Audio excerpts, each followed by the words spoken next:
Welcome to Finding the Front, brought to you by the proudly West Australian company, Euroz Hartleys. This is a podcast series where we take time out to get to know the story behind the people who front some of Western Australia's leading companies. We look back at some of the moments in their life and career that shaped the journey to being the leader they are today, and provide you with some real insights into the way they think and approach things, both in business and in life. So get the volume adjusted in your car or your headphones sorted and settle in for a great story.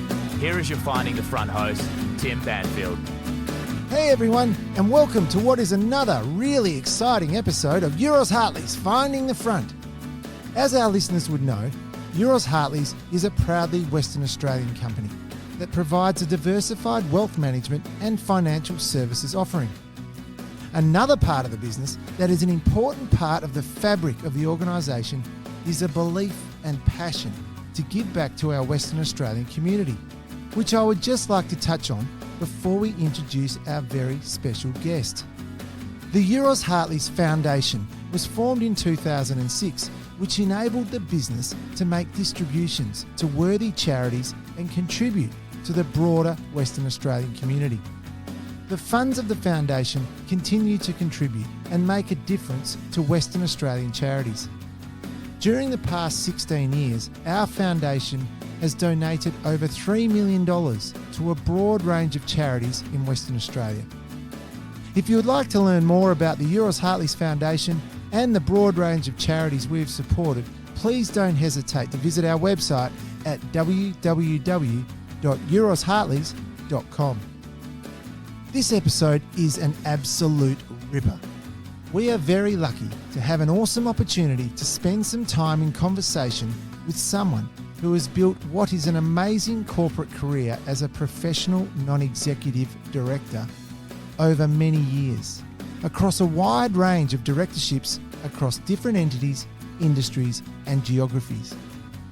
She has inspired many with her achievements, the roles she has played and her drive to make a difference. I am speaking of our very special guest, which is none other than Diane Smith-Gander, the recently appointed chair of private health insurer HBF, current chair of leading drilling services company DDH1, current chair of buy now pay later company Zip, national chair of the Committee for Economic Development in Australia, independent chair of the Nominations Committee for the World Anti-Doping Agency, and former director of companies such as Wesfarmers, where she was a member of this board for some 11 years, and former president of the pre-eminent women's advocacy group, Chief Executive Women, representing senior women leaders from the corporate, public service, academic and not-for-profit sectors. In the 2019 Queen's Birthday Honours, Diane was made an Officer of the Order of Australia in recognition of her distinguished service to business, to women's engagement in executive roles, to gender equality and to the community. This is such a wide-ranging conversation where Diane shares with us her experiences in life from growing up in Alfred Cove, WA, to school, education, and the massive amount of accumulated experience she has learned and gained through a hugely decorated corporate career, which is still going. This really is a privilege. So without further ado, it gives me a huge amount of pleasure to introduce to Euroz Hartleys Finding the Front, Diane Smith-Gander. Welcome, Diane, to Finding the Front. It's a real privilege to have you on the show. So thanks a lot for coming in. Oh, thanks, Tim. I'm really happy to be here. Yeah, great. Well, on behalf of Euroz Hartleys, we are really excited to have the privilege. Well, I know we've tacked a little bit with Danielle, but now we've got a time and it's great to have you. So, look, one of the things that I just wanted to highlight with regards to your role in life is that you've had such an amazing career and you really are an inspiration to many aspiring women and men around Australia. And I think that's a given, and I'm going to get to that in time. Part of the Finding the Front podcast is to provide our listeners an opportunity just to get to know you and the background around our corporate leaders, and in this case you, and learn about the experiences and moments in your life that shaped you. And I have done a bit of homework around where you've grown up, and I noticed that you grew up in East Fremantle. Is that right? Well, Alfred Cove. Alfred Cove, right. Yeah, near enough. Yeah, yeah. And so back then, when you were growing up in Alfred Cove, tell us a little bit about that. And I'm just interested, how big was your family? What did your mum and dad do? That sort of thing. So my mum and dad were married in the 1950s. They were lifelong partners, and they bought a block of land that hadn't been cleared in Alfred Cove. Canning Highway was through, but there was still off-road to get to their block. They had had a unstable financial sort of background in their families, things that hadn't gone well. They'd both been in regional Western Australia and ended up in Perth because that's where the families needed to go for medical care and financial reasons and so forth. And so my mum and dad were really motivated to not have a family until they had a roof over their heads that they could call at least partly their own. So mum and dad were married for 7 years before I came along as the oldest child, and that was a bit unusual in the 50s. Right. Mum, of course, had to leave work when she became pregnant, but they built the house that I grew up in with their actual very own hands because bricks were still a war supply, and so in the early 50s they were in short supply. And when Dad toddled off to Midland Brick to try to buy some bricks, he was told there was a 5-year wait, and that wasn't on their plan. So they made a cement mixer and they made the bricks by hand. Sun-baked cement blocks. Mum made the last 4,000 by herself because Dad was laying the bricks. So they had friends and family help out. They laid the slab themselves and they got the house to plate height before they could get a loan from the bank and then finished it off. It's different when you grow up in a house where you've got the photographic evidence of mum and dad, having made it themselves. That's pretty inspiring. Yes. That would have had a big impact on you growing up. Mum and dad just got on with things. They are the definition of people who see a gap and fill it. They've both passed now, and I miss them every day, I think, as everyone does, with their parents. There are still times when I think, I must tell mum and dad or dad that, because they did shape me enormously. Mum was in a typing pool and dad was apprenticed as a boilermaker, but they both ended up as educators. Many people in Western Australia still come up to me and my brother Craig. Craig thinks he's most famous for being Betty Smith-Gander's son. I think that's probably right.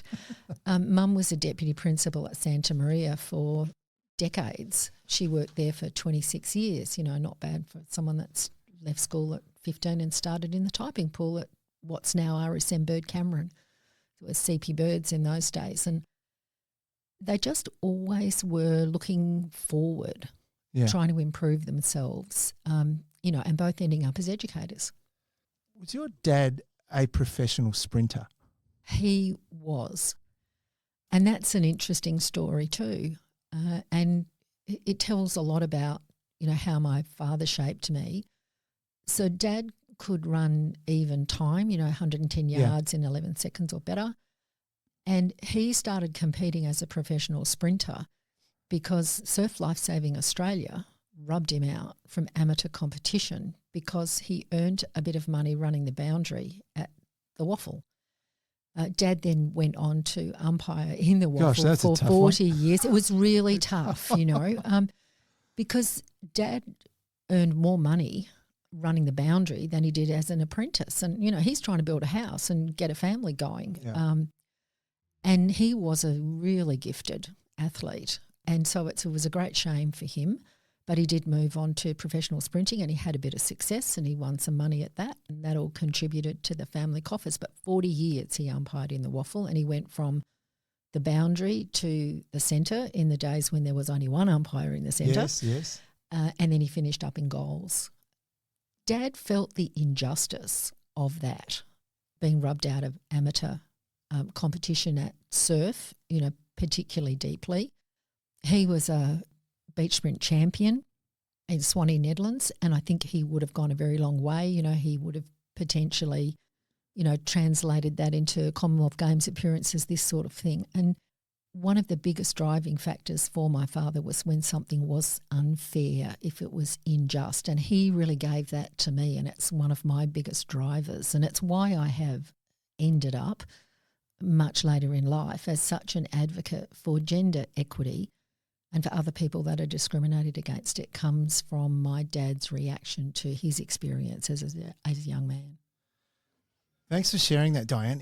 It's an interesting point that your dad went from boundary to centre to goal. So he went through the whole generation of umpiring opportunities. He must have loved his footy. He loved his footy. He commentated for a short period when we lived in Kalgoorlie. I think he was a much better umpire than he was a commentator. No, but we got shoved off, I should probably say, the politer term, off to Kalgoorlie in the middle of a nickel boom. Dad had qualified as a trades teacher. I was 10 at the time. And, I had been at a big primary school in Melville, so big that you didn't get to play team sports until you were in grade 6 and 7. And I went off at the end of grade 5. So I didn't know the rules of netball or any of those sorts of things. And at the first week in my new primary school, where I wasn't landing too well, we had qualification for netball. And of course, I didn't know the rules. So I ended up in the worst team, the lowest graded one. We didn't have a coach. We had none of that. Well, I've told you my parents saw a gap, they'd filled it. So the next thing Mum's making the uniforms for the worst team and Dad's become the coach. Well, that lasted the whole way through the season. We actually won by a country mile in our grade because Dad was able to cobble together the collection of misfits, yes, which was pretty much all the Indigenous kids that were in the school plus me. Yes. And we were all athletically gifted. So we were a pretty good team by the time Dad had done with us. He's moulded you. But he also picked up because what did he know about netball? Hardly anything. He picked up the rule book, read it from start to finish, and whistled the grand final for the A grade. And so not only did he umpire the footy, but he umpired the netball. Gosh. Did you have fond memories of being in Kalgoorlie? Mixed, I'd have to say. Yes. For me, in the last 2 years of primary school, I had been in a really progressive primary school in Perth, and so I'd actually done the curriculum. Right. So I didn't do anything much academically in the last 2 years of primary school, but it really showed me Mum and Dad, at full, gallop, buying a $2,000 house out on the last street, completely renovating it, Dad getting involved with people at, his first really big career type job and, being in a syndicate, pegging a little claim, north of Kalgoorlie where my granddad had actually prospected for gold years and years before. And it changed the family. So I look back on that bit and know it was fantastic. It was the place I met my first businesswoman. Really? Geraldine Ardar. Now, a lot of people in Western Australia know Suzanne Ardar, who's a headhunter now but was the head of the AICD here for a long time. It's her auntie Geraldine. And I can still see Geraldine Ardar at the barbecue that the Goldfields Tech held on the Sunday before school started. And there was Mum and Dad and, me and my little brother Craig and this vision, in the best barbecue outfit you're ever going to see and the, absolutely amazing presentation and came over and she said to Mum, "Oh, hello, Betty, welcome. It's so nice, that you're here, with your husband. And, tell me about you, Betty. What do you do?"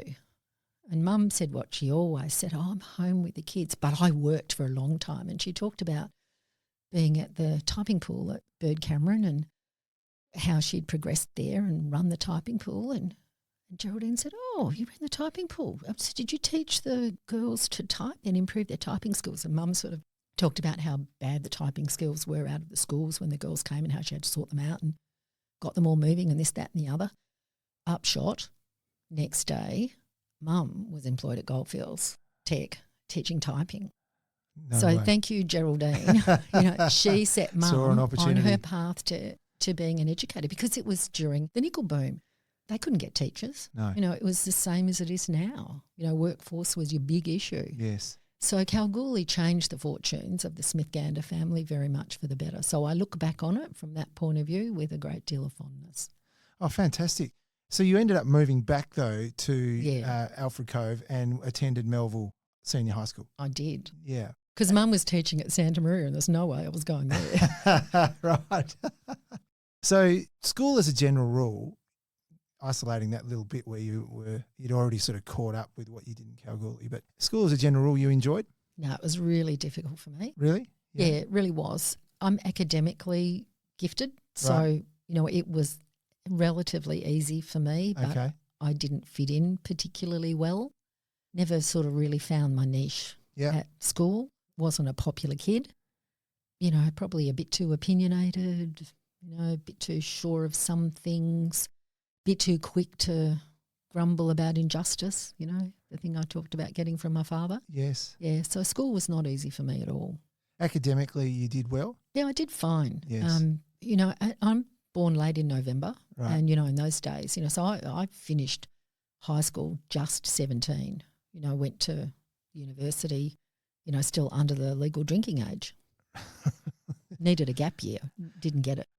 We were talking about it earlier, but one of the questions we like to ask on the show is, did you know what you wanted to do when you left school? And I know that you did go on to go to university, but did you have any ideas through your upbringing as to what you might have wanted to do? I thought I might have been a teacher like Mum and Dad, Yeah. but I wasn't really sure. And I did best in science subjects because I had the best teachers in my science subjects. So then I thought, maybe I'd do something in science. So I went into science, but I had a real hankering that I might be a lawyer. Right. But the only reason I thought I was going to be a lawyer was because I had two cousins that I looked up to, and one of them was a lawyer and the other one was an economist, and I thought they were both amazing, and they were both at university, had been at university. They were older than me, so I thought, well, I've got to go to university and do something. Yes. So I went into science because it was my best subjects. But that changed after a couple of years. You changed I dropped out. went into economics, or I dropped out. Dropped I out dropped of out for a university. number of years. Right, Yeah, okay. I played basketball. I got married. I travelled. I worked in nothing sort of jobs. Yeah. And then my husband then pushed me very hard to go back to university, and so I went back to UWA and did an economics degree part-time. Right. So I'm glad you touched on basketball because it's such a big feature of your life. You had a passion for basketball that took you through to state level. Yeah, Yeah. it started in Kalgoorlie. Did it? Right. So I was playing netball there, and one of Dad's mates, I think from school, said, "Oh, look, your daughter's tall. We need another kid in the basketball team. What do you think?" So that's how I started playing basketball, and I was better at it than I was at netball. And I found netball very constraining. I don't like the way they cut it into thirds and you're only allowed in bits of it. And it's a bit more of a static game. So I Right. liked basketball, I like the freedom of basketball. And, Smith-Gander play sport. Yes. That's just how it went. Yep. Mum was a great tennis player. Dad was good at everything. And so, basketball was a thing I could be successful at. It was really good for me because as a team sport, and I'm an introvert, I love a one-on-one chat. Yes. I like to go home and draw my energy from a bit of quiet time by myself. So it was really good for me to learn extrovert skills and learn to be part of a team. And it reinforced, what Mum and Dad had always taught me, that if you put in effort, you get good outcome. Sport also alludes to sporting committees, sporting organisations, that sort of thing. Now, I know that part of that was you could see with your dad and mum, they got right involved. They encouraged that with you? Yeah, they were on every committee, that needed people. And, you're at Alfred Grove, it's a growing community. Everything needed people. The church, the kindergarten, all those committees. And so when I was 18, I was the secretary of the local basketball association, and it was a big job. Right. But Mum and Dad thought that was a sort of normal thing to do, and they taught me how to do the role. So that was my sort of first governance outing. Yes. That's the foundation. Tell me, with the basketball, how did it finish up with your career?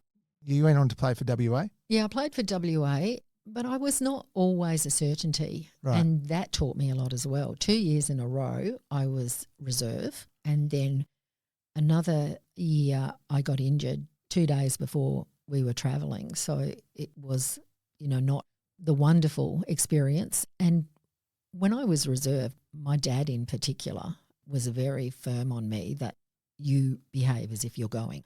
So a lot of reserves, they get a bit slack about training and so on and so forth, but not this little black duck.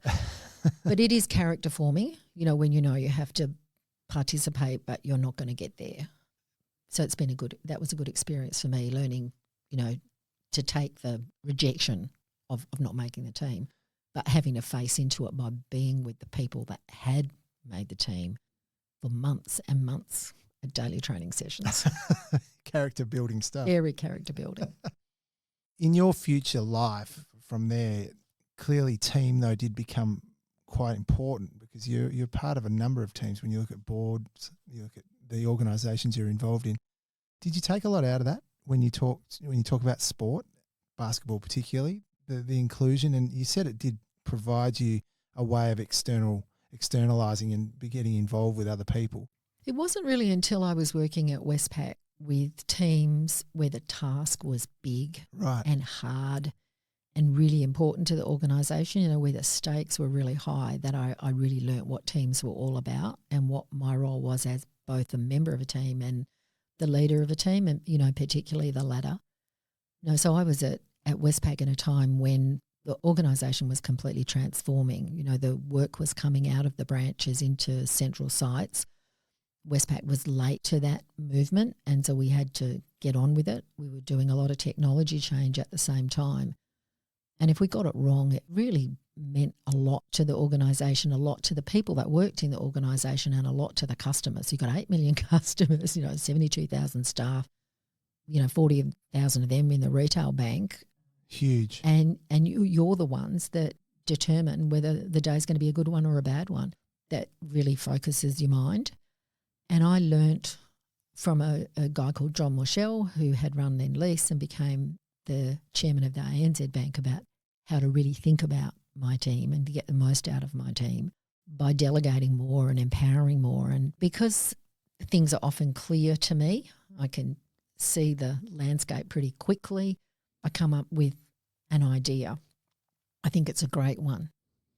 And I learnt from John that if you take that idea and you ram it down your team's throat, they are not going to tell you much about where the wrinkles are on that idea. What their thoughts are. Yeah, you become too oppositional by being too clever. And so he taught me a whole lot of techniques about how to really get my team to participate, and that's stood me in great stead right through my career. So I think sometimes in the boardroom I'm actually told that as a chairman I curate too much and don't let you know exactly what my own perspective is. Right. And that's been interesting feedback. It's like, okay, reveal your ideas a bit earlier now in the process, which was exactly what John was telling me all those years ago not to do. Gosh. We'll get to Westpac in a moment. I just wanted to quickly go back and just complete your education, because you went on to do not only your economics major at UWA, but you went on to do an MBA at the University of Sydney. And then you were awarded an honorary doctorate of economics from UWA. That's pretty special. Oh my gosh, getting that honorary doctorate was incredibly special. And it was also very special because Michael Chaney, who I know someone you've spoken to and someone I have a very high regard for, was the Chancellor at the time and made sure that he was there at the graduation ceremony where I received my honorary doctorate from him. So he conferred it on me. And those are the lovely things in a career, because he's been someone that I've learned a great deal from, sitting around a board table with him at Wesfarmers and being able to, ask him questions about difficult things I've had in chairmanships that I've had. And particularly when I was chairing Broad Spectrum, he was a fantastic mentor to me at that point. Yes. So how does your education go in these circles? Like, you never stop learning. I think the minute you stop learning is the time as a director you should hang up your boots and say, okay, it's not for me anymore. Well, that is a great way to transition into, I suppose, the next stage of your life, where ultimately you started out into a career, and that included getting further education in terms of the Australian Institute of Company Directors, governance, that sort of thing. But you started a career, and that started out with Westpac and it went to McKinsey. But I just wanted to possibly start with regards to maybe bringing the listeners in to a little bit more context around your career, so that when we go through this, we can draw on some of your experiences and insights, which are without doubt very, very interesting and very relevant to life in general for people looking to get into a director's role or even just a corporate and a senior role, whether it be men or women. And I just want to start, so bear with me, Diane. You're a professional director. You've got a diverse portfolio of directorships across different entities, industries and geographies.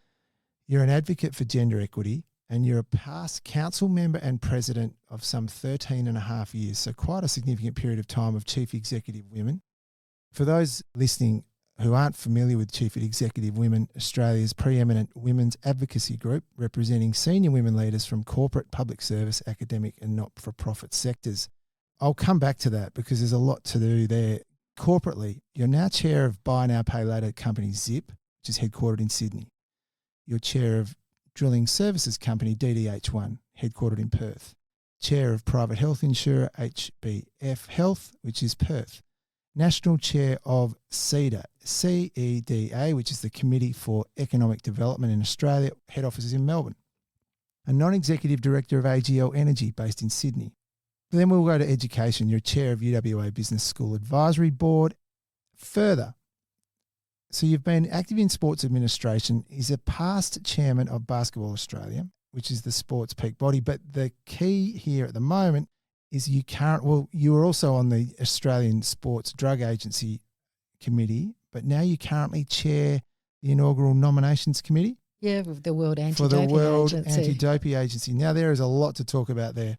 In addition, you've previously been chair of Safe Work Australia for 6 years, non-executive director of Wesfarmers for 11 years, chair of Broad Spectrum, which was formerly known as Transfield Services, for 6 years, and the list goes on. Director of Committee for Perth for nearly 3 years. That would have been really interesting. Commissioner of Tourism WA for 3.5 years. We talked about this beforehand, but you're a non-executive director of CBH for nearly 3 years. This would have been really interesting as well. Non-executive director and deputy chairman of National Broadband Network. Group executive for Westpac Banking Corporation. A partner at international management company McKinsey & Company. And general manager for Westpac for some 10 years. Now, I haven't finished, listeners, because I just wanted to highlight this last bit. In 2017, Diane received the Governance Institute of Australia's President's Award for Exceptional Service. And in 2019, for the Queen's Birthday Honours, Diane was made an Officer of the Order of Australia, AO, in recognition of her distinguished service to business, to women's engagement in executive roles, to gender equality and to the community. So to finish this, I just want to say congratulations. Oh, thank you very much. But, this is what happens when you start working at 20 and wow, 45 years later, you're still at it. Diane, look, and that's why I had to say bear with me. But if we go right back, you finished university, you've gone and started your career in banking. How did this career unfold? And let's draw back to your influence from your father and mum and that passion to be a leader. How did it unfold and what drove you and what were the key points? If we started out just with banking to start with, because that's where you started with Westpac for 10 years. Yeah, I got into banking because I was consulting for about a decade before I took a corporate role at Westpac, and financial services was what I got into because there was a regulatory change, and when Keating was running the show, he brought in a lot of foreign banks, 16 of them. It wasn't what was expected. And so there was a moment in the market where there was a lot of consulting work. And so I just fell into that consulting work. Right. My marriage broke up. And, as a lot of people do, you want to do something different. I went up to Hong Kong to do a consulting project in banking, got some real direct experience there, and so came back and joined Westpac. And I was really fortunate that it was a dreadful moment for Westpac, and so that's when organisations get very unfrozen. Just that point, you were there in 1992, and that's quite a significant time in Westpac's history because Yes. Kerry Packer had just become a significant and agitating shareholder. Exactly. And you had a bit of board movement in that period of time too. Yeah, 5 directors actually went, and I saw John Uhrig, who was the chairman at the time. He took over from Eric Neal, who was one of the directors that went as a result of the problems that the bank had. And the role that he took as executive chairman And he was putting the time in and really, stepping up into this leadership role. I remember every time I would interact with him, I always called him chairman. And he said to me a number of times, Diane, it really is time you started calling me John. And I said, I just can't. You're the chairman. And it became to me this really important role that was the backstop of the organisation, when things really the ship really needed to be righted, that was the person that stepped in and got it done.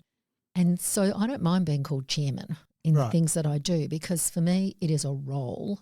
And I always think back to John Urich and what he did to ensure that Westpac survived. I firmly believe that without his personal action and the attitude that he took, the organisation would well not have survived. And of course, he made the decision to bring in Bob Joss, a very different sort of chief executive, and Bob Joss was the one that took me out of the corporate centre and put me in a line job in Queensland and really made my career go. And that in many ways is the big experience that I had, where because I was in the retail bank and I was out with branch staff and customers directly, that I really understood the power of financial services and where it should sit in the life of people and how poorly it was serving them, and tried very hard to make lots of change. Got dragged kicking and screaming out of that job, but into a role in the centre where I could have more impact because I was involved in designing products and determining how they were going to be put together and what would be the charging levels and so on and so forth. And that's the experience that has brought me to Zip and why I'm so passionate about Zip as a fintech, trying to find better ways for people to build a fearless financial future. So it is interesting how all of these experiences you have bring you back to different places. Were you based in Sydney at the time for this role? So I was in Sydney and then I was in Brisbane, then I was in Sydney and then I was in Melbourne and then I was in Sydney. So it's an Eastern States based? Yeah, Eastern States. And when Westpac purchased Challenge Bank, I did a FIFO role over. It was actually pretty good fun. I was coming over every week. Yes. And I played basketball with my old state teammates in a competition out at Perry Lakes, so living in Sydney, playing in Perth. During your period with Westpac, you then joined the Australian Sports Drug Agency. Mm. Now, this was clearly a side gig to your job. Yeah, so David Morgan was moving into the CEO role around that time, and he was running the retail bank. So he was my boss at one point, and there was a woman called Anne Sherry, who many people will know, very highly regarded, prominent Australian businesswoman, and she was running HR. And so they were looking for different ways for people to get development. And so outside directorships in non-conflicting areas was something that they were very keen on. Yes. And with my sporting background, they thought it would be good for me, to find a board where I would get, a different sort of stimulus and an understanding of governance. And so I joined the Sports Drug Agency board and initially chaired the Audit and Risk Committee there. And then when the foundation chair of it, Senator Peter Boehm, left, I became the chair leading into Sydney 2000. Well, I was going to say, I was living in Sydney at that time and it was an amazing period of time. Sydney was alive. Screens everywhere throughout Circular Quay. It was and going to the Olympics. Well, I didn't actually go because I had left and gone to work at McKinsey. The timing wasn't fabulous. And the Australian Sports Drug Agency was important to me because I learnt very different things there. Because of the way Australia had set up its Act for anti-doping, it's very different to other countries. And so athletes coming to Australia for test events were quite confronted by the fact that they could be tested at any point in time with no notice out of competition. That's the place when you're at most risk if you are cheating, because you don't have the ability to prepare to beat, the testers. And this was a major concern for the IOC and for many sports as to how athletes were going to manage this. And you do have the issue of athletes that may be in jurisdictions where the anti-doping wasn't as well developed, and so they don't have the education, and the potential for inadvertent use of substances that they're not supposed to be taking, is much heightened. So there was all of this politics and concern about athlete protection and how we would be able to do that. And so it was a really good development opportunity for me because I saw things from very different angles and learnt a great deal more about the sort of political process. And it's very interesting for me now to see WADA, the World Anti-Doping Agency, going through governance evolution and enhancement and becoming even more athlete-centric, and to be part of that as the chair of their inaugural nominations committee, you know, the complete independent who reviews the people that they're putting on all their different committees, and so has quite an impact over who are going to be the voices at those head governance tables for anti-doping globally. Gosh, Diane, we could possibly just move to the World Anti-Doping Organisation. And has the mandate of that organisation go not only at international level but down into the roots of sport across the world? Like, where does the mandate sit for that? Well, you know, WADA is a collaboration between the governments of the world and the sports movement. Right. And so it works through national anti-doping agencies, regional anti-doping agencies, but it also works in a collaborative fashion with academia around research, around performance-enhancing substances. It has a very strong education committee. And each of those bodies, you know, sort of sees their remit as sport in its entirety. Okay. And so while they may not have direct responsibilities vis-a-vis, you know, grassroots sports in Australia, the work that they do around that research and education focus in particular is going to be very influential at all levels of sport. The role of technology in this must be getting bigger and bigger. Is that correct? Yeah, keeping an understanding of where athletes are and the ethics of this is a really interesting open conversation in sport at the moment. You know, should an athlete be required to give their anti-doping national agency the ability to geolocate them based on their phone? You know, this is an interesting ethical question because you want to know where the athletes are all the time. And, you know, it used to be a very manual process and now there's system support about how that happens. But, you know, how far do you take that? And so these are the sorts of conversations that occur around the different governance tables in WADA. It's fascinating to hear those conversations. Yeah. I don't have a part to play because my job is about, you know, finding and assessing and recommending to the WADA governance bodies who they should put on them. Yes. But it is very interesting to hear the conversation that goes on. Oh, well, we're on sports. You went to chairperson of Basketball Australia. Could you just give us an insight into what you were able to do with that organisation? And in many ways, you unified the sport. And is the way I perceived it. Could you just give us a bit of an understanding, because it ties well into what you're doing on the WADA perspective. It ties well into your background with basketball.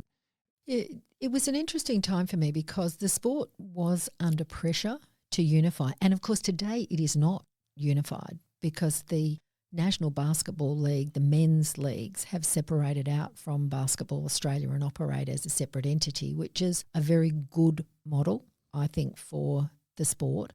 You know, any sport does need to have a really strong professional showcase. It needs to have, you know, good success for its national teams. It needs to have vibrant grassroots. It's a bit of a three-legged stool. You've got to get those things all in balance, otherwise the stool will wobble. Larry Sengstock, who was the CEO of Basketball Australia when I was there, and of course a storied four-time Olympian and fabulous basketball player, taught me that. He had a very strong philosophy around it, and it was a real delight to work with him in the time that I was chair. But there was this notion that the unified way was the best way to get the three-legged stool not to wobble. That proved not to be the case. But it was a difficult time because the sport was in some problems, particularly the men's leagues, and a number of the men's teams were not really making money. Of course, the Wildcats in Perth were the poster child for how to get it right. So I did spend quite a bit of time with Nick Marvin, who was running the Wildcats at that stage, and with Jack Bendat, the owner, both of whom were very generous with their time. And we did have some quite disagreements, Nick and I as well, you know, which is I think when you can then have a great relationship going forward is a real mark of respect between two people. So I was a chair for a short period of time. I'd actually taken over from David Thodey because he'd had to step aside when he got the top job at Telstra and didn't have the time to do it. But I think sometimes you can be a transition chair where you go in for one term and perhaps you break a few eggs, but hopefully the omelette that you make is tasty enough that sometime down the track people will go, yeah, actually that was a good contribution. So I think I was a bit polarising in the time that I was the chair of Basketball Australia, not so much for me but for the task that had to be done. Yes. But when I look at basketball today and see the continued strength, the grassroots participation, the Boomers going really well, Opals, and the Men's National League adding teams, I think I can be well satisfied that Larry and I did a pretty decent job back in the day. Very interesting. At this point in time, you're really now starting to forge a career into some pretty serious roles within corporate Australia. And the one that stands out is, to start with, your role with the National Broadband Network. How did you manage to navigate your way into being in that position? Just from a position of someone aspiring to start their journey in that sort of role. So in this case, you're starting out as a non-executive director and you graduate through to being deputy chairman of something that is of national interest. And I'm just interested in how this unfolded. So I think your first question about, how do you aspire to something like that and put your case forward to be involved? When I was at McKinsey, I worked in transactions. So post-merger management, after two organisations had announced they were going to get together, what do you do next? Right. And my job was to, help get the synergies out, make a vibrant one company to come out of two. And, I did a lot of this, year after year, many different transactions. And you'd get with a chief executive and they'd say, okay, what's the story? What do I have to do? And I would say, well, actually, it's what you did the last 2 years, which is going to be way more determinant of how successful you're going to be. So let's understand that. Let's understand how truly acquisition merger fit you are and, step forward. And that's what non-executive directors, bring. They bring what they've done in their career in the past. And I think if you want to be a NED, you need to understand what it is you actually have to bring to the table. And too many people think that that is about summarising in delightful reverse chronological order all the things that you've ever done, and somehow the chairman of the board that you might be aspiring to join or a headhunter is going to, by some process of osmosis, work out what it is that you bring. You know yourself better than anybody else. My great mentor, Helen Lynch, taught me that. And what she taught me was that I had to take all of my experiences and the skills and the way that I like to work and be able to synthesize that into a statement about why I'm relevant for a particular board. That means that I have to understand not just myself, but also what are the needs of that board. I've got to do work, due diligence outside in before I'm even approached to understand what the strategy is, how they're travelling from a financial performance point of view, how strong is the balance sheet, what opportunities does that create for them going forward. McKinsey taught me to always have a perspective. And so you need to have that perspective ready to go to be able to describe why you're relevant for a board. And that was what I did with NBN Co. I looked at it and I thought, wow, the things they're going to be trying to do, standing up this large organisation, that feels a lot like some of the things that I did way back in the day in bringing the work out of the Westpac branches into central sites, and the work that we had to do is sort of a bit of a reverse thing. You're Yes. rolling out rather than rolling in. Yep. And I had been the owner of IT and telecommunications from a business point of view in my time in Westpac, and I had done a lot of work in the mergers that I had done around IT and telecommunications. So I felt from a content point of view. And so I thought, I think I've got something to say for this particular directorship. And so I actually rang the headhunter and said, how do I get on the list? Yeah. That was how it happened. Is that right? Yeah, and as it turned out, someone that I had worked with many years before was in the government department that was, doing the work. And so when the long list came through of names, this person said, oh, that's an interesting name. How did that name get on? That's different, a different sort of thing. And so I probably owe a lot to Smith-Gander, once written down, never forgotten. Tell me, Diane, when you were on the NBN board, there was a lot of conjecture around the rollout. Okay, how do you, cost pressures, where's it going, speed, all these things do you see that from a board side as relevant to your role, or is it more of a management role in terms of these underlying things that are always raising their head in the press, for example? Well, that particular board, you're thinking about an entity which has one shareholder, yes. The Commonwealth of Australia, and there are two shareholder minister representatives, one from the Department of Communication and one from the Department of Finance. And they give you really a statement of expectations, and you have to abide by that. Now, you can put a different perspective and have a point of view. At the end of the day, you have to work with that shareholder. It's no different to the way the Keystart board operates, because there is a single shareholder, the state of Western Australia. And you need to understand your director's duties very clearly and your responsibility to protect the entity and act in the best interests of the entity. But the shareholder, will have their perspective on what that best interest is. And, clearly you need to have the right conversation with them. So it did teach me a lot about how to make sure that you did cut the delineation between what management are responsible for, what the board is responsible for, and then the voice of the shareholder. Right. Very interesting. I note that when I introduced you, we said a diversified portfolio. Well, we jumped from telco to CBH, grain. And there's a little bit of overlap there. You had the roles at concurrent times. And CBH was an interesting cooperative at the time when you were on it. You combine that with the National Broadband Network, and is there synergies around those two in terms of anything that you could draw on? Well, I'm not sure I'd describe it as synergy, but, CBH diversified my portfolio for sure, because it was agriculture, it was a different segment, it was a cooperative, so a different form of organisation, with members rather than shareholders, so in a slightly different approach there.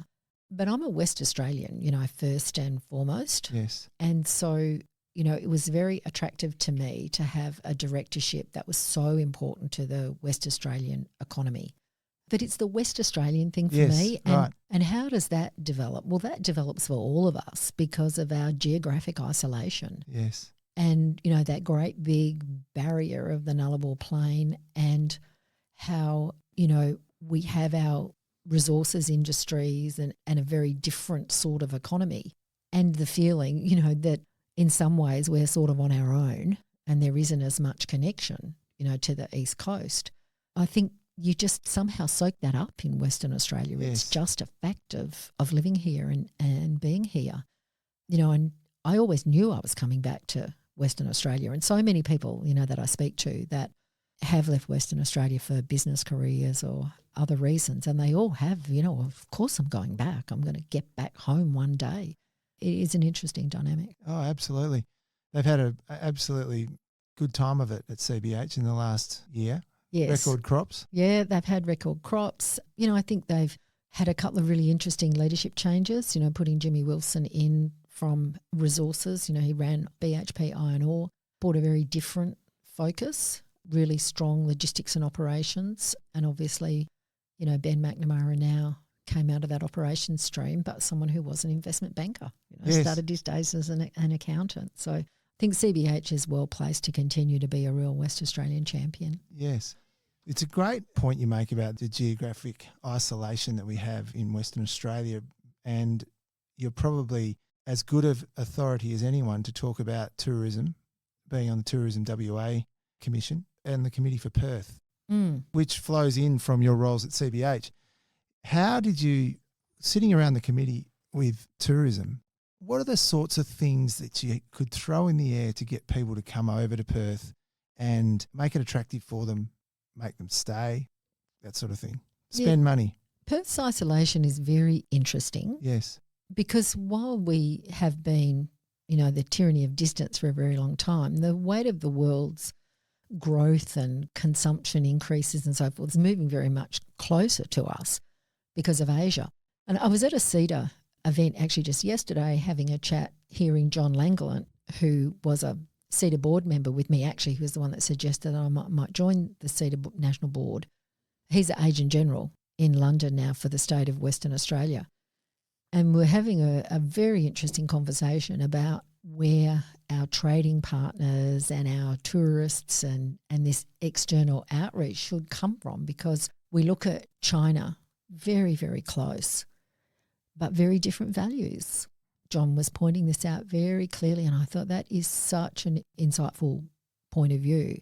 He's been spending a lot of time over the last year while he's been the Agent General, 16 different cities in Europe, assessing, where are the opportunities for Western Australia?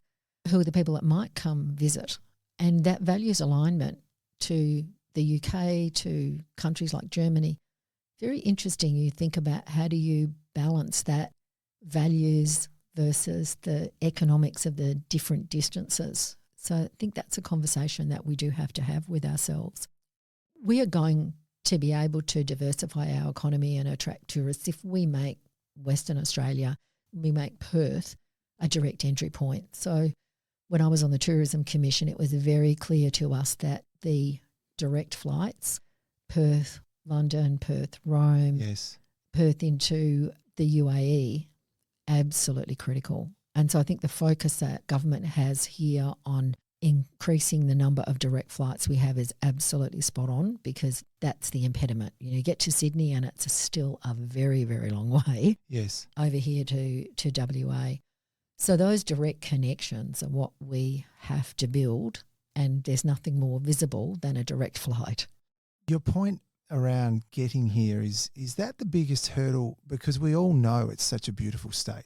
There is so much to offer and so much to see.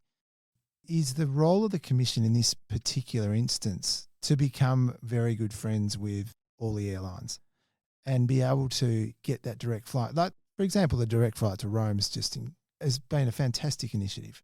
So just talking about airlines and getting involved with airlines, these direct flights, how do we make sure we're on their thought process around making sure we're direct to wherever we can go? Well, I mean, that's really the job of the Tourism Commission and the department that they sit in. What's really important, I think, is that when people get here, they actually get a good experience. I remember going to a tourism roundtable, and Adrian Finney's father was there, and he is an icon of property development, hospitality in this state. And he told a story. He sort of said, if someone comes around to your house, you make sure you know how many visitors you've got. You make sure there's enough seats for everyone to sit. You make sure you have enough wine glasses, enough food. You clean the house before they come. You put some flowers around. You make it all very welcoming. You get ready. So the problem with Western Australia when it comes to tourism is that we call out and say, look, it's fantastic. Isn't it amazing? Oh, look, we've got a direct flight. Nothing else is ready. Right. You turn up and there's not enough taxis, there's not enough buses because, we've had another nickel boom and everyone's gone FIFO. So this Dutch disease of boom and bust, and we're hell for leather on resources all the time, but then when there's a bit of a downturn, we put the gas pedal on our other industries, particularly tourism, and all the tourists get whiplash because the gas pedal goes on, it goes off, it goes on, it goes off, and that's not a way to diversify an economy in a sustainable way. So we need a lot more thoughtfulness about where we put the investments and to do it in a more sustained fashion. Yes. Thanks for that. Perth being the hub, do you think we've got potential to be able to become like a gateway into Asia and turning it into more? I think Perth's got huge potential, but we've also got quite a lot of challenges. We are a very spread out city, 150 kilometres top to bottom. When you think about the sort of infrastructure that you need to have a city that's shaped like that with everyone clinging along the coast, it's a very expensive city to run. I remember when Sue Murphy was running the Water Corp, she told me if we had our city as an infilled sort of circle, like a ball, rather than a long skinny thing, we would have enough water pipe for a population of 33 million people. So we've got, 2.5 million people funding water infrastructure that in another, geographic construct could serve 15 times as many people. Right. So some of those decisions that we've made around how to structure our city, which is the sort of thing the Committee for Perth spends a lot of time thinking about, haven't been really very helpful. So I think we also have a lot of very small local government areas, and I would love to see our state government step up to have another go at that consolidation, which was tried a while ago and failed, and step up against some of the barriers to changing our landscape. There are a lot of particularly little old ladies living in very large houses in suburbs like my mum and dad were in Adderdale in their retirement home where there's lots of excess bedrooms. We know we don't have enough housing. How can we release those excess bedrooms so that people are, able to access more affordable housing? Well, a really good way would be to get rid of stamp duty and move on to land tax. Right. CCIWA did a big report recently that just showed how impactful that would be. And I think we've got a budget that's well in surplus, and we've now got a lot of firepower to address some of these sacred cows that we haven't addressed. And I'd really like to see our state get very bold. Yes. Courageous about some of these things. Now is not the moment for half-heartedness. Diane, just progressing through your roles in terms of where you've been chair, you alluded to this earlier, but your role with Transfield Services, which rebranded into Broad Spectrum, and in doing some reading, this was not a straightforward role as chair in terms of what Broad Spectrum were looking to do. And my limited look at it was that you were providing contract services for the Australian federal government into the regional processing centres or detention centres, correct? That's right. Yeah, and then also that included Nauru and PNG, Manus Island. That's right. Can you give us a bit of an insight into this board role and your role as chair here and how that evolved and the challenges? So Broad Spectrum had a long track record of providing difficult contract services in remote locations for government in particular, but also, for corporates. And the range of services went from the sort of mops and buckets facilities management type into really technical offshore work in, maintenance of platforms and so forth. So it was a very interesting company from that point of view and had done a lot of work with the Commonwealth government in a number of departments, education, defence and so forth. And as the leadership moves from one government department to another, they have a tendency to, look at, well, that was a very useful way of providing services in the previous department. What could the benefit be here? And there were some other contractors operating Manus and Nauru and things were not going particularly well. And so we were asked to very quickly stand up teams to try to improve the circumstances. And we were able to do that and do that very successfully. The issue, of course, was, as we all know, the idea behind those regional processing centres was that the governments in Nauru and Papua New Guinea would work to do the assessments of whether people were genuine asylum seekers or not, working with the Australian departments. And that would provide, some streams of income and some capability building for those nations. And it would provide a way of then allowing the Australian government to work on the resettlement of the genuine asylum seekers into appropriate locations. And that was the bit that failed, of course, finding those appropriate locations and places where people would be able to go. And everything took longer, as it often does. Yes. As a result, activists were very rightly pointing out that holding people for such long periods of detention was, a real question mark around whether this was appropriate in a human rights setting. And I think we can all say putting someone away out of society for 9 years, no, there's just no case to be made. And so you end up in a tricky situation as a corporate that you've been put on to do a contract to support people who are supposed to be flowing through the environment in an 18-month maximum sort of time frame, and that's not happening. So you obviously have to provide the services in a different way to try to at least mitigate those risks and have the client understand how they can, in this case the client being the government, but activists will look to put pressure in wherever they can put pressure. And so there was a very active divestment campaign where pressure groups were saying to our shareholders, what these people are doing is inappropriate, so you should divest of their shares and you should have, direct engagement with them about them repudiating this work.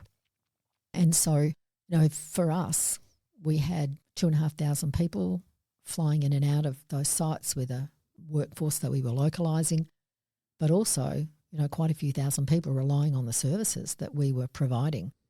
Their facilities management, catering, but also, welfare services around, education and, giving people an active day.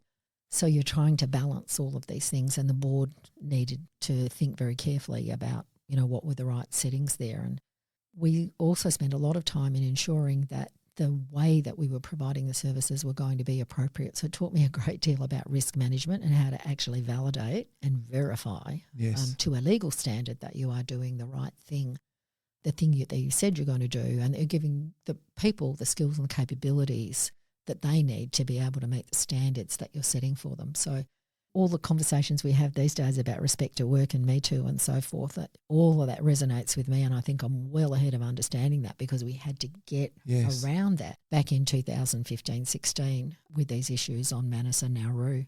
And it became a chairman and a board. It wasn't a management issue. When it starts to become activists around a divestment campaign, that is very much a board issue. And so the CEO and I worked very carefully with the board to work out what I would do, what he would do, who would be saying what in what settings. But it was a time when I think I became much more visible in governance circles, and where I developed the reputation for being someone that could take a very difficult situation and bring some good, consistent thought and some calmness to it and map a way forward, which is why I think some of my other directorships have come to me. Goodness, that is really interesting. You would have learned a lot in that space of time. We're talking 6 years. Yeah, that was a time when the world really changed a lot for me. And I find this, when I have a number of really big things happening, you are very uncomfortable. Of course, you feel stretched. You've got to think about how do I prioritise my time? Who gets what, when there are these competing priorities. But it's also the time where I think you learn the most. More uncomfortable you are, the more you're learning. And so, just like when I dropped out of university and I was doing, a bunch of things and trying to get a degree and renovate a house and work out what marriage was all about and work out how to be a reject and reserve on the state basketball team. And, you learn how to do all of that. And then I find myself in this setting where I've got the broad spectrum chairmanship. I'm a Wesfarmers director, and I'm finding my voice on gender advocacy. So it was at that time that I was president of Chief Executive Women. So all of that was really busy, but that's where actual synergy did happen, because you build relationships with different stakeholders and you see different ways of managing things, and you can bring it to each of those directorships. So that was a really high growth period for me, where I built the personal development. And built the platform for the things that I'm doing now and what I aspire to do for the next 15 to 20 years. You talked about your role with Wesfarmers. You loved it, clearly. You were there for 11 years. And what did you take away from working with such an iconic organisation? Yeah, I mean, how can you fail to not be so attracted to a directorship like Wesfarmers, a company that's been around for more than 100 years, that's transformed itself from a farmers cooperative into, a really storied listed company, in the top 20 companies in Australia by market capitalisation. At one time when I was on the board, we were the largest private sector employer with more than 200,000 people. You touch the lives of so many people. It's like I was saying about my time at Westpac. I think I am very motivated by companies that are able to make things better for people, for their employees, their customers, and, for the nation in general. And Wesfarmers has such a strong ethos around making the places that it is better and being thoughtful about where to make its community contributions. You know, think about the arts in Western Australia would be nowhere near as vibrant if it wasn't for Wesfarmers Arts and the things that Wesfarmers has chosen to do, but chosen to focus in that area and be really meaningful. And I think that is what Wesfarmers does so well, is it chooses its focus areas, it chooses where to play, it chooses where not to play. And it is a very transparent and open organisation. So the standards of reporting, and I think that's what made it such an appealing place for me to stay for such a long time, was because it does change, you know, because it sells businesses, it buys businesses, it builds new divisions, but it does it in a very transparent and open way, and in a technically very excellent way with a great care for its people. So during this period, you were also with Chief Executive Women, and you were also awarded the Queen's Honours. What an honour at that period of time it was to receive that. And did you feel just very special? And well, I did. I mean, my mother had an OAM for her services to Red Cross. Right. And, you know, I remember her delight and my father's delight for her when she received it. And for me, getting an AO with a citation including my work towards gender equity, and the group that I received my award in had the largest proportion of women at that time. And so it was all sort of starting to happen around there. And I just felt it was a recognition not only of me, but also of the fact that things were going to become more just for women, and all the way along, you know, things were going to get better, that the trajectory of travel was such that, you know, it would be unstoppable, and it might be beyond my lifetime when we achieve real equity, but women will sort of eventually get there. The citation, distinguished service to business, to women's engagement in executive roles, to gender equality and to the community. Fantastic. Yeah, it's lovely, isn't it? Yeah. And I pinch myself sometimes. You know, someone said to me the other day, what do you think that 17-year-old kid, you know, going to UWA would think about you today? You know, I sort of go, well, I think she'd be absolutely shocked, but sort of pleasantly surprised at how the whole thing played out. And, you know, some people say to me, what's the secret? You know, how did you build the grand plan? You know, and I was like, no, there was no grand plan. I really did think I was going to get a degree, get a sort of interesting job, get married, have a couple of kids maybe, you know, but definitely get married, and, you know, and I just didn't see any of it. It has evolved over time, and part of it is because my parents put the default setting of you say yes rather than no. So there are certainly times when I have said, oh, sure, yes, I'm happy to do that, when I've thought, why am I doing this? You know? And also as a woman of a certain age, you do reflect on, oh, if I say no, they might not even offer me another opportunity ever again, because women are expected more than men to say yes to things, because we are supposed to be the nurturing ones and the ones that put ourselves out, the ones that do more unpaid work, that do things for free. And so there is that setting for women of my age, and that bit of concern that, well, maybe they won't ask me again because they'll assume I'm not interested, full stop. That part of it's been tricky, you know. Yes. I was talking to a group of young men in Utah, at the University of Utah, in a fraternity, and about leadership, and there were questions at the end, and, you know, these are 19, 20-year-old men, hard for them to quite work out what to ask a woman like me. And so one of them asked that sort of question that you get when no one knows what to say. He said, well, what's the most difficult challenge you've ever had? And sometimes just in the moment, the truth comes out, and out of my mouth came, being a woman. That's the most difficult challenge I've had in business, is actually being a woman and going through the uncertainty of, how do I react in this setting? If I react this way, what will it mean? You know, and of course men have the same thing, you know, as they're trying to build their career and they're asking themselves about what opportunities they should take. But I think it's at a visceral level for women, because we have this, what will my style say about me? What will I'm wearing say about me? You know, the sort of words I use, because we get this feedback all the time. Yes. And so you do understand that double bind, that you are expected to be a certain way, and often you're casting about to try to find out what way that is supposed to be. And then you sort of get some feedback, and you share that feedback with one of your female colleagues, and they say, oh, that's really weird because they told me exactly the opposite. So then you're sitting there going, oh, we're not quite sure how we're supposed to be. But yes, being a woman has been challenging. A woman in business, it has been challenging. Gosh, Diane, thank you for sharing this. And does it go deeper than that when you're going for these roles? Has it gender been a problem? It's no longer a Right. problem because I think that, my track record now speaks for itself in a lot of ways, and I'm much clearer about what I'm good at and what are the opportunities that I should be prepared to go for. But in the past, I think gender has been a bit of a blocker and an issue. And it will still continue to be this way until we really normalise women in sort of 50% of roles, and we normalise, women's style as not needing to be different to men's. Because I Yes. think at core, men and women are not actually wired that differently. It's the diet of experiences that you have that makes you react, that builds your style. Your role with Chief Executive Women is a passion. I can tell that. I can tell that straight out from your body language and the way that you talk about it. Role of women in leadership, the role of women supporting women in pursuit of their ambitions. And then not only that, but demonstrating leadership. You can be what you can see, that sort of thing. And the leadership programs that you've put in place over a long period of time through this organisation have been very well received. Tell us a little bit about Chief Executive Women. And you spent 13, 14 years of your life there. Well, I've been a member for that long.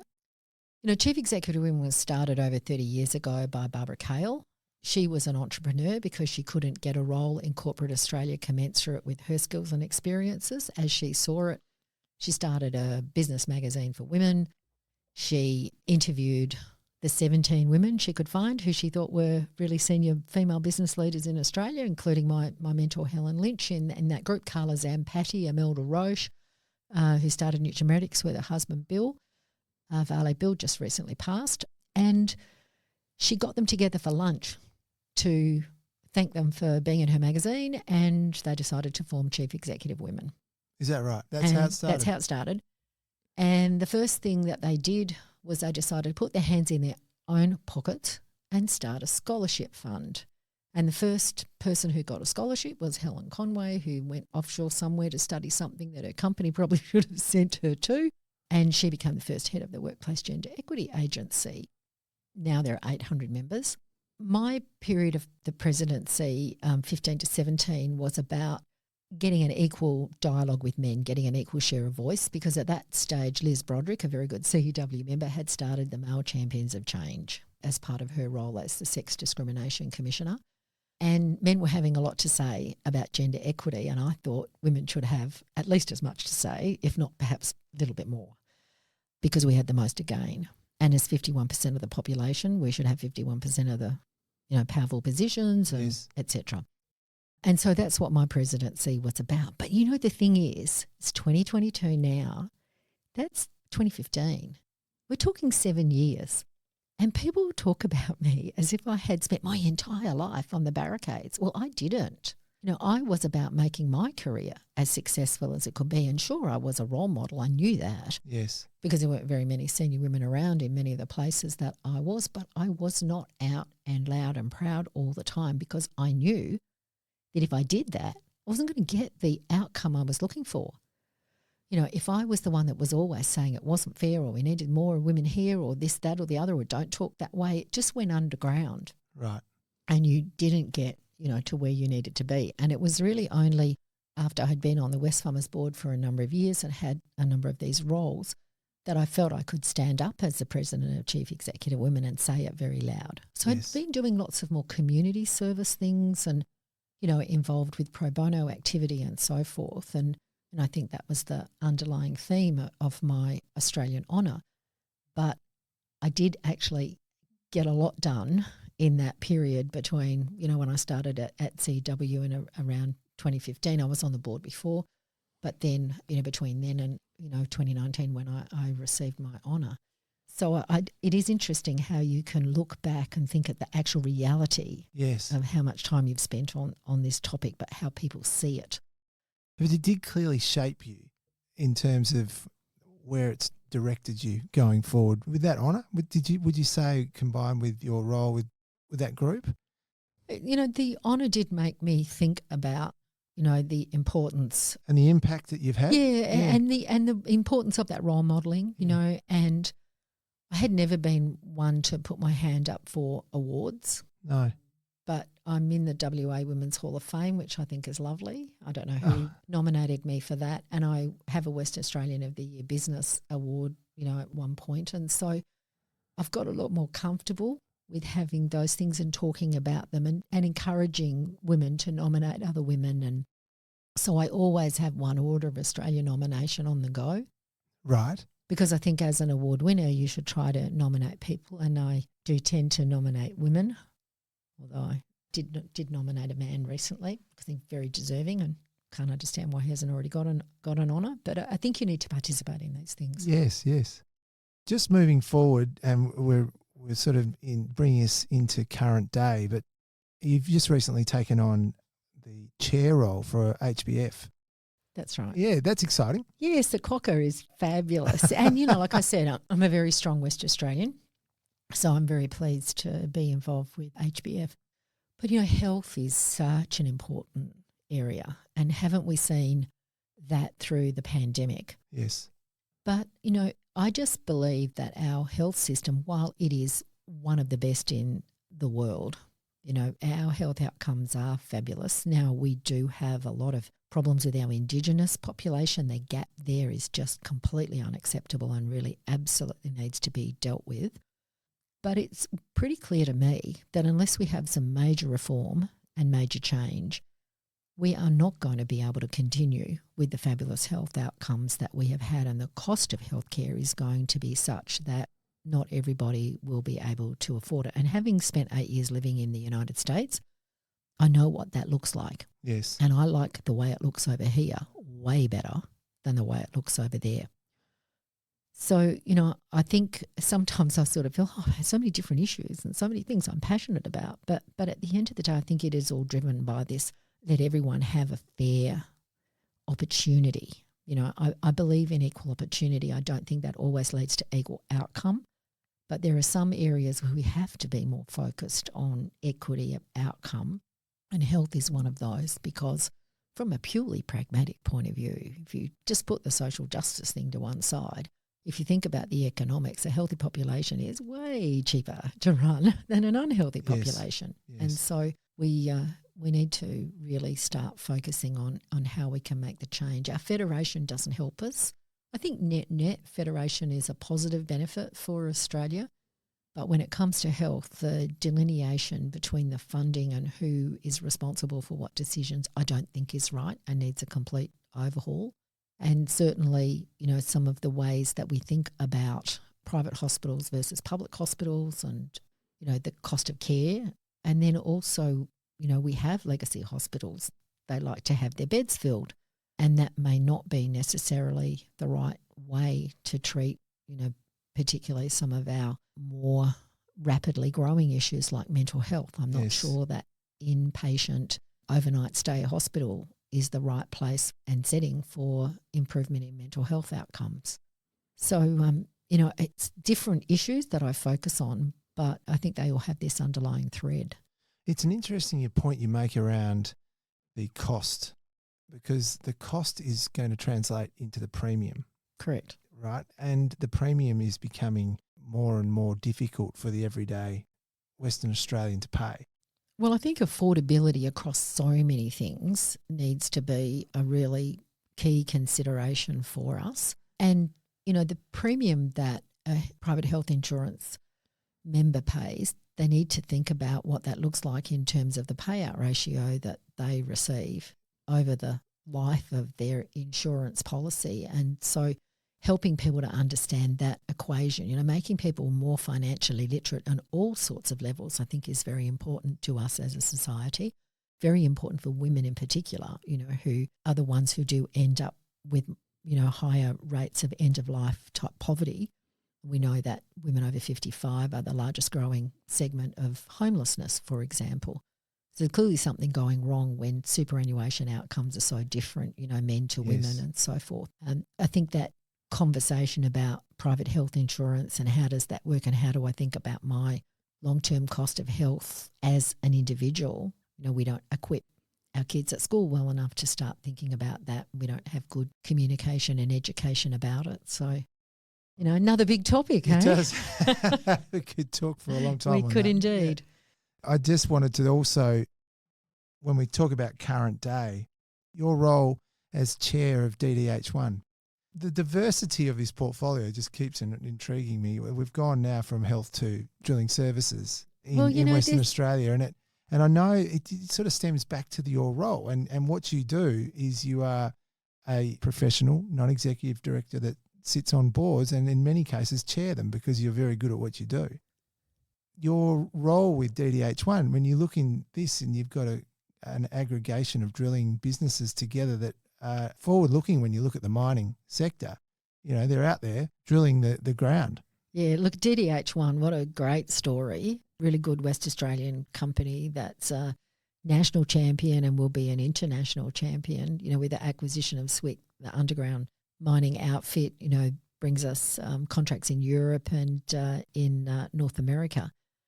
But look at Western Australia. I mean, it sort of seems if there's any mineral you need, anything that you're going to dig out of the ground and it's something that's important, Western Australia will have more of it in higher quality deposits than anybody else. How does that happen? We are just so fortunate here to have that amazing set of resources, and DDH works on finding those and then helping people, exploit the production of them in the most cost-effective manner. What is the commonality across all of these things? Well, I'll tell you there's one bit of commonality is that the shareholders, the advisors, the current board sought to ask me if I'd like to be involved. Yes. So they saw something in the way that I do my work that would be additive to what they were doing. And I think with DDH1, they knew I had a passion for things West Australian. Yes. And they knew that I had a good sense of how to ensure that a listed company met all of its obligations. And so in floating a company, when you want to change it from one sort of organisation to a different sort, you want a chairman that has seen where it wants to go. So I think that's what they found most compelling about me. And I just love their passion for the business and their ability to change and grow. And, I think there were probably 4 or 5 female employees, and now we've probably got about 50. So in a couple of years we're pushing forward along that. And isn't it interesting that the drillers are finding that having women out in the field is not actually life threatening? That works okay, and they actually do some things pretty well. A bit more attention to detail on some things, a bit more care on others. But I've had a fantastic time with DDH1. It's been, of course, a very difficult time with the border closures during COVID and Yes. the need to have COVID protocols to ensure that resources production can keep going. And I think that's one area where I don't have too many arguments with the state premier around the closed border, because we did have to make sure that we didn't end up with a situation like Brazil did, where they lost a lot of production Yes. over the COVID period. But I did have an argument after we got sort of around to the sort of Christmas of last year, where I think we could have opened up a little bit earlier. Right. Okay. You made that clear. I did make that clear. And that's, one of the things I think business people have to do. I think you've got to say what you think. Yes. And be prepared to defend why it is, but also recognise which decisions are yours and which aren't yours. And it was never going to be my decision as to whether the border was going to open. Yes. That was always the Premier's decision. And, I support his decision-making, but I like the fact that he will allow people to, have that different perspective and be respectful of it. Just talking about border closures, and it does bring up the issues of cost inflation and labour. How are you finding it with regards to your experience across these businesses, particularly with DDH1, when you're looking for personnel? Well, at the moment, that is the big issue, because the border closures did stop workers at all sorts of different levels. And so it's dislocated the labour market that we knew. It looks very different now. And I think also people are wary. This was something that John Langland, the Agent General, was saying about the feedback that he's been getting from Europe, is that it will take a little while for people outside of Western Australia to realise that the borders are really open and they actually will stay open. So there's that concern that if I decide to come to Western Australia, be it for work or for leisure, is there a potential that I might get stuck? Yes. And we all know that trust is built by, you saying you to do something and then the observation that you did what you said you were going to do.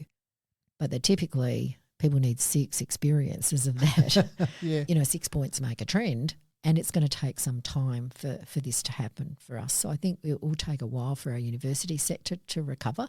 And so a lot of those students come in, they form a lot of our casual workforce, the backpackers the same. And so it is going to take us a while to recover.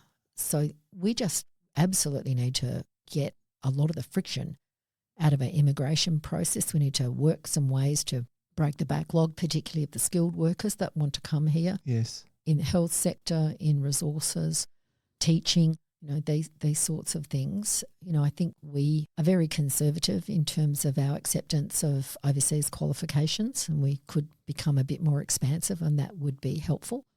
And I think we could take a leaf out of Canada's book and look to see how they're more expansive about the types of people they, believe will be able to contribute. Exactly, Yeah. right. So we need to get that thing moving, and we need to just set higher numbers. We just don't have the numbers high enough in terms of the migrants that we're prepared to accept. Diane, the last one I wanted to just talk to you about was Zip, the buy now, pay later business. And you alluded to it earlier, and it's clearly something you enjoy. There's been some massive movement within the sector. The Afterpay transaction with Block. It's an interesting space. What are you seeing there? And just tell us how Zip unfolds relative to what it's doing as a business and how its growth prospects are looking in the current environment with regards to rising interest rates, debts, that sort of thing. Well, I think in that sort of environment, a buy now, pay later offering becomes even more relevant to consumers, because you're talking about being able to smooth your purchases and your income. So if you can split a payment into 4, that can be very helpful. And so as a result, we're actually seeing some what you might regard as more non-traditional customers, a bit older, coming into the buy now, pay later sector.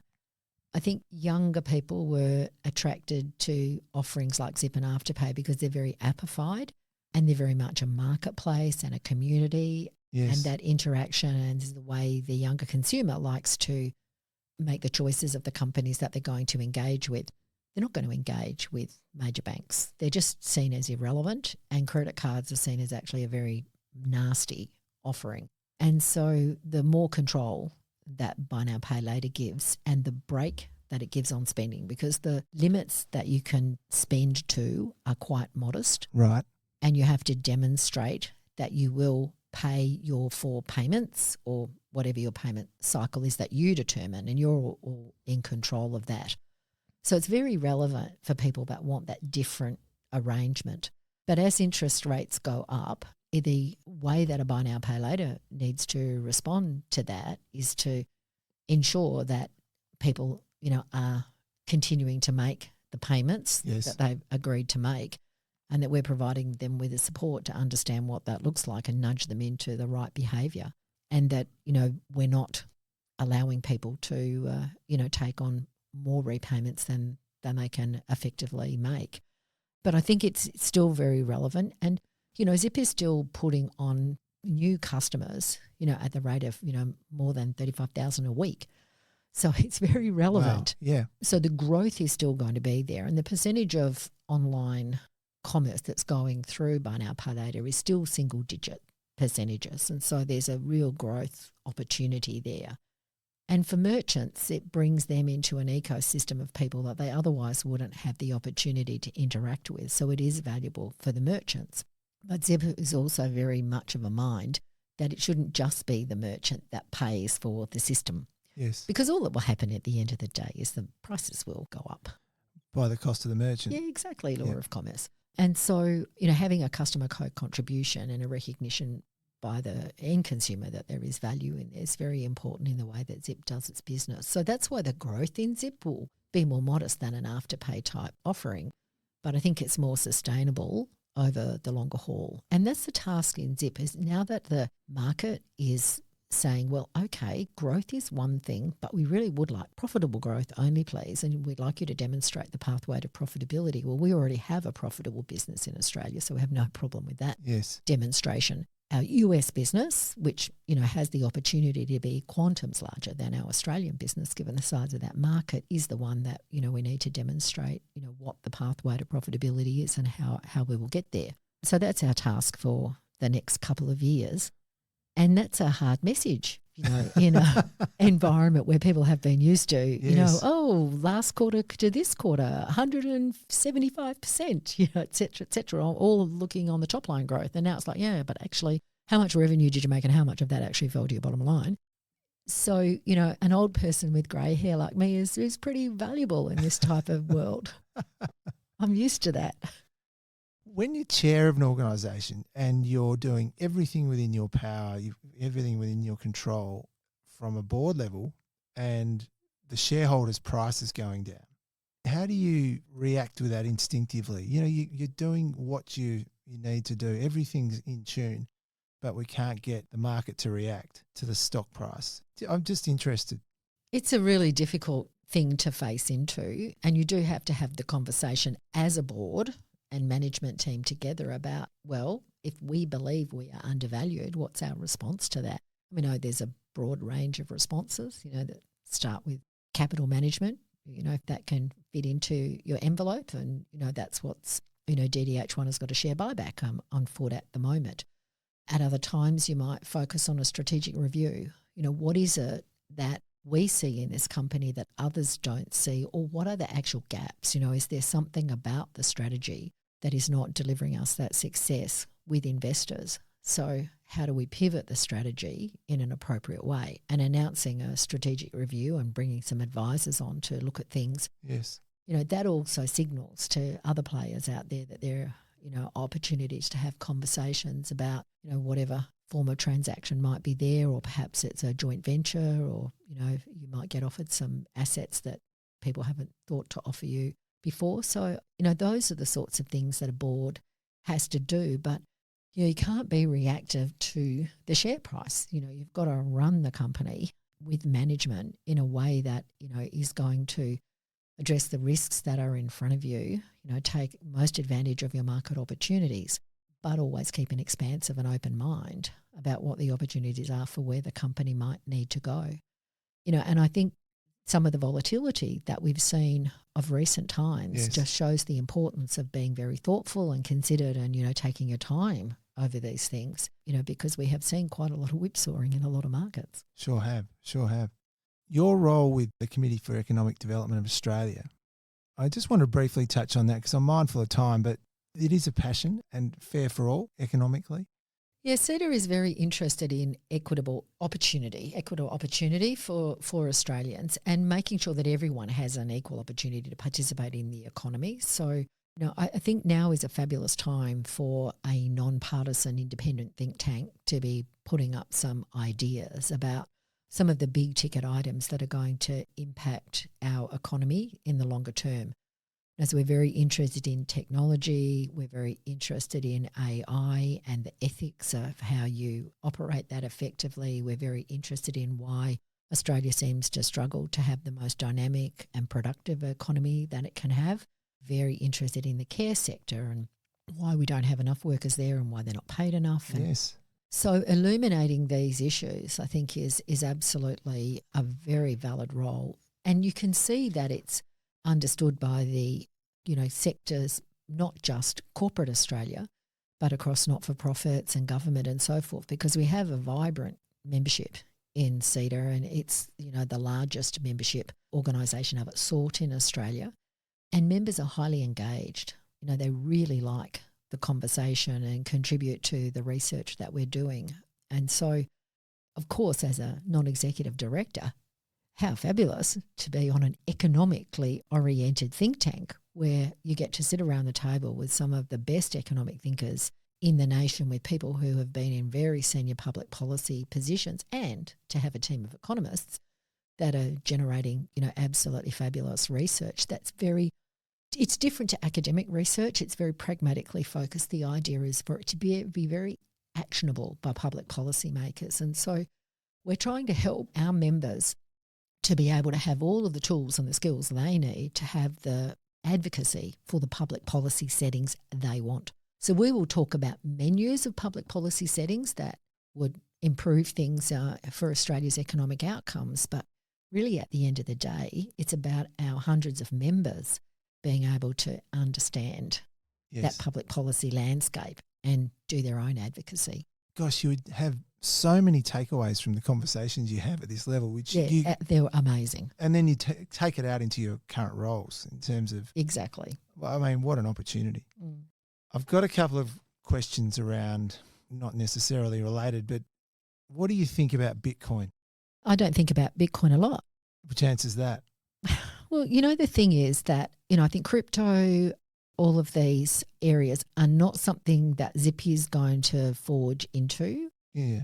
I think blockchain technology and the idea of distributed ledgers and trust and single source of truth and, very secure methods of, ensuring the provenance of assets and so forth, all of these things that the blockchain technology can provide support for us, absolutely critical to keep that conversation moving, and it's, a train that's just on its pathway. But where Bitcoin fits into that, who knows? I've never bought a Bitcoin. It's not something I'm engaging with because I don't see that piece of it as relevant to my set of topics. Yeah, no, it's interesting. I'll roll this into a couple of sort of rapid fire style questions, but you think about Bitcoin and then how it's operated in the last year, for example. How would you look at the current environment with regards to gold, interest rates, Bitcoin? If I make it a bit more inclusive into where we sit. Yeah, look, the thing is, what we knew in the past and a lot of our long run averages don't work at the minute. It appears a lot of our, what we thought were fundamental truths, things that relate one way to another, correlations, etc., don't seem to be working anymore. So you have to assume that the range of possibilities that faces you is very different to what you may have seen in your scenario planning in the past, and there is nowhere that is more evident than in climate change. The range of outcomes that we are looking at, given the way our poor planet is reacting, are very, very different. And that's why, there is so much attention on how do we understand both our transition and our physical climate risks and actually work as boards of directors to address those. I think we all need to start addressing it on an individual level as well. Gosh, well, that is another topic we could talk about. Yeah, we could talk about that for a good couple of hours. Yeah. Do you think, though, Diane, when you look at where all the businesses you're across and all your experience, how do you think the next sort of 24 months, 36 months is going to end up with regards to possibility of recession, interest rates, inflation? It's in the paper every day. But from your experience and what you're seeing, what do you think is going to unfold? I'm really compelled by some of the analysis that seems to suggest that we're going to have this very short, sharp downturn that's going to be caused by the supply chain dislocation that's fed into inflation, and that we are going to, however, come out of that very rapidly, and that even by the third calendar quarter next year, we might see interest rates, being cut again. I like it because it feels a way more optimistic set of circumstances than some of the others you're hearing where people are predicting, deep recession for, 2-3 years. Why do I want the optimistic outcome? I look at COVID, we were never going to have the V-shaped recovery. Boy, we had a V-shaped recovery. Yes. So I think V-shape is more likely than not. So I'm hoping for a V-shaped experience over the next 12 months. Thanks for that answer. It's definitely a topic of conversation across governments, across reserve banks. And I think when you look at what's going on with everyday Australians, it's very topical as well because the inflation's having a big impact. The cost of living is going up. Oil. Have you got a view on energy in terms of the clean energy and the transition in this space? It will happen faster than we expected. Keeping in mind, I do know you have a role with AGL. Yeah, that's right. As an AGL director, AGL has been on a decarbonisation mission for a very long time now. It's very hard for me to say that without people sort of giving me a wry smile because we are the largest, coal-fired generator in the country and therefore responsible for a lot of emissions. But that means that we have the biggest opportunity to make a positive difference. And with, a number of the units at the Torrens gas-fired power station in South Australia and units at Liddell, brown coal-fired generation in the Hunter Valley already closing, AGL has been doing a lot in this arena. But certainly one of the things that we are seeing at AGL is that the uptake of carbon neutral, our green products with consumers has accelerated of recent times, particularly since the election. And given that there are affordability concerns and to take a green product will generally cost you a bit more, that is an interesting data point about what people want and what people will accept. I think we will be slower in Australia than we otherwise would be because of the size of our market and how hard it is going to be for us to access stocks of electronic vehicles. And, of course, not everybody can afford a Tesla. No. So we need those lower price point cars coming in, and we are always going to be a niche market a long way from where a number of these are being produced. So maybe, we're going to have to look to the Chinese market for our stocks of EVs. But the sooner we can get that dynamic working and have more EVs being purchased than, petrol combustion engines, life will be a lot better. But the technology is just that little bit slow, particularly battery technology to bear with our world-leading, rooftop solar penetration. Because at the moment, I think batteries are just not quite mature enough. There's still safety concerns, combustion, these sorts of things. Yes. But I just don't quite know when the tipping point is going to turn up here, but it's sooner rather than later. It's very interesting. One last one, social media. What do you think about social media in terms of the next generation and where that's going to end up? We know that it's such an integral part of life. I only have to look at my kids and the way they interact with it. Yes, I look at my younger nephew and the way he interacts with social media. But, even my older nephew who's 31, when we talk about, such and such a person, the first thing he does is pull out LinkedIn and have a look and see. And I've learnt to do it too. I find it really, really helpful. But the thing I think with social media is younger people, they're just so much more open. Transparency means a very different thing to them than it does to people of my generation. And I see it particularly around salaries. Right. We were always told to hide our salary, didn't tell anybody else about it. You might tell your best friend, but it was all in a bit of a whisper. Not so, the younger people that work at Zip, they think we should just publish everybody's salaries. Now, as a non-executive director, my salary is published in the annual report, and it hasn't been life-threatening for me. It's worked okay. So I think this is where social media, is showing us that people are happy to be more transparent. But we also do need to be careful of it, because when you've got something that's ubiquitous as this, there are bad actors all over the place. And at the moment, I'm sure we're all being driven nuts with the smishing text messages that we're getting. I like it, phishing, spear phishing, and now we've got smishing, SMS-ishing, where, I get one the other day. Your latitude payment has failed. Okay, I don't have a latitude account, so I'm not expecting this text message.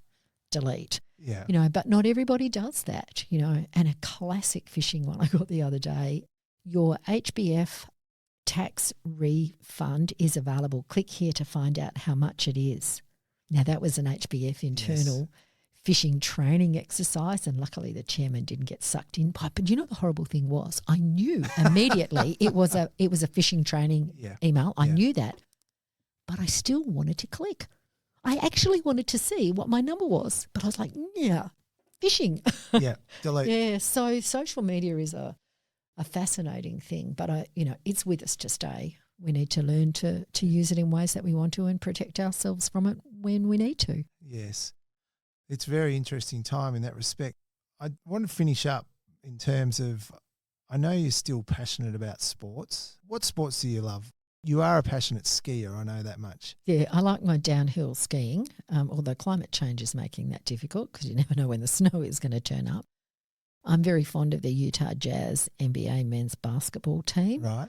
But, I will watch pretty much any sport and really enjoy it. I'm a livestock is tragic. Yeah. I don't follow them as much as I should, but, I definitely want them to be incredibly successful. But, I happily watch bike riding. We all get sleep deprived during the Tour de France. Yeah. So sport is a fun thing, but only if you don't know who's going to win. Yeah. And what is an incredibly busy schedule for you? How do you escape? What's the downtime? Well, I've got a place down in Margaret River that I enjoy very much. The drive down there is a good, release for me. And, I work out. I've got a trainer that I have a lot of respect for who's keeping me fit. We've got certain goals to make sure that I'll not ever have to have my knees chopped or my, hips done, etc. Let's see how we do over the next 20 years. I've got a really vibrant set of friends and particularly girlfriends, a lot of whom are fellow members of Chief Executive Women who like to do the same sort of things I do, like good wine, like eating out, like travelling, Yes. And like to talk about interesting topics, So I feel very fortunate with the life I have. Well, that's not a bad place for me to say thank you. What an absolutely wonderful chat. Tim, thank you very much. My pleasure. It only happens because of the good questions. Oh, look, there's a couple of things. On behalf of Euros Hartleys, I just want to say thanks for the time because the time is valuable for you and we don't take it for granted. So thank you, firstly. And then congratulations on what has been a wonderful career to date. It's obvious when we talk that your career seems like it's going to go for infinity, but you love what you do. You're passionate about it. You can see the way you react when you talk about the companies you're involved in. You speak from the heart, and it's been a real treat to be able to hear this firsthand. And I just want to also say that we will have such a great lot of feedback around what you've been able to impart because it's not every day that we get to hear it. I really do appreciate you being able to share with us. Thank you. I really appreciate the opportunity. Good on you, Diane, and all the very best. Thank you.